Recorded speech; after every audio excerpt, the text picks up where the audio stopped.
شروع اللہ کے نام سے جو بڑا مہربان نہایت رحم کرنے والا ہے۔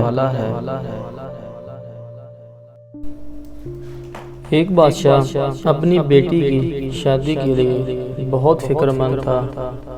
شہزادی کو کوئی شخص بھی پسند نہیں آ رہا تھا۔ شہزادی نے شادی کی عجیب سی شرط رکھ دی تھی۔ شہزادی باضد تھی کہ شادی اسی آدمی سے کروں گی جو میرے 3 سوالات کے جواب دے گا، مگر مسئلہ یہ تھا کہ سوال بھی اشاروں میں تھے اور شادی کے امیدواروں کو جواب بھی اشاروں میں ہی دینے ہوں گے۔ پوری سلطنت میں شہزادی کے اشاروں کی کسی کو بھی سمجھ نہیں آ رہی تھی، اسی لیے شہزادی سب کو انکار کر رہی تھی۔ ایک عالم کے بیٹے نے بھی اپنی قسمت آزمانے کا فیصلہ کیا۔ اس نوجوان کا نام عاظم تھا۔ عاظم بادشاہ کے دربار میں حاضر ہوا۔ پورے دربار میں یہ بات مشہور ہو گئی کہ آج عاظم شہزادی کے اشاروں کا جواب دے گا۔ شہزادی اور عاظم آمنے سامنے بیٹھ گئے اور شہزادی نے اچانک اپنی انگلی ہوا میں بلند کی۔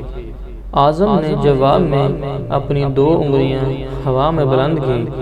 شہزادی نے کہا، یہ نوجوان پہلے سوال کے جواب دینے میں کامیاب ہوا۔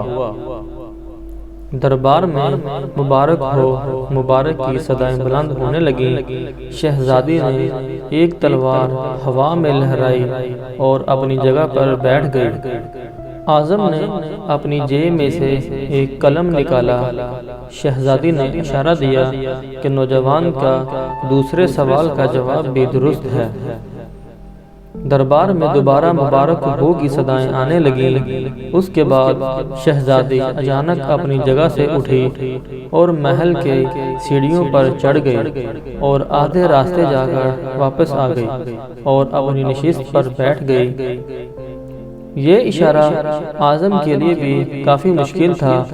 تھوڑی دیر سوچنے کے بعد عاظم نے اپنے دل پر ہاتھ رکھ دیا۔ شہزادی نے کہا، اس نے تیسرے سوال کا جواب بھی ٹھیک دیا ہے۔ پورے دربار میں لوگ عاظم کو مبارکباد دے رہے تھے۔ بادشاہ نوجوان کے پاس آیا اور کہا، بیٹا، ابھی بھی تمہارا ایک امتحان باقی ہے۔ تجھے یہ بتانا ہوگا کہ شہزادی نے کون سے سوالات اشارے سے کیے تھے اور تم نے کون سے جوابات دیے تھے۔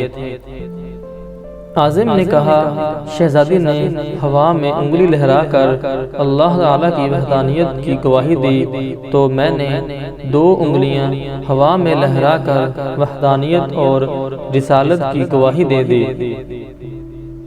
دوسرے سوال میں شہزادی نے تلوار ہوا میں لہرا کر پوچھا کہ تلوار کتنی طاقتور ہے۔ میں نے جیب سے قلم نکال کر بتایا کہ تلوار جتنی بھی طاقتور ہو، قلم سے زیادہ طاقتور نہیں ہو سکتی۔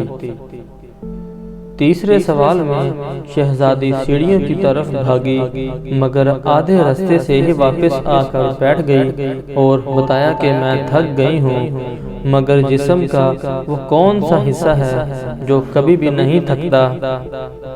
میں نے دل پر ہاتھ رکھ کر جواب دیا کہ یہ دل ہی ہے جو مرنے تک دھڑکتا رہتا ہے اور کبھی بھی نہیں تھکتا۔ بادشاہ نے عاظم کا ہاتھ بلند کر کے کہا، لوگو گواہ رہنا، میں شہزادی کی شادی ایک ایسے شخص سے کر رہا ہوں جو علم کی دولت سے مالا مال ہے۔ اخلاقی سبق۔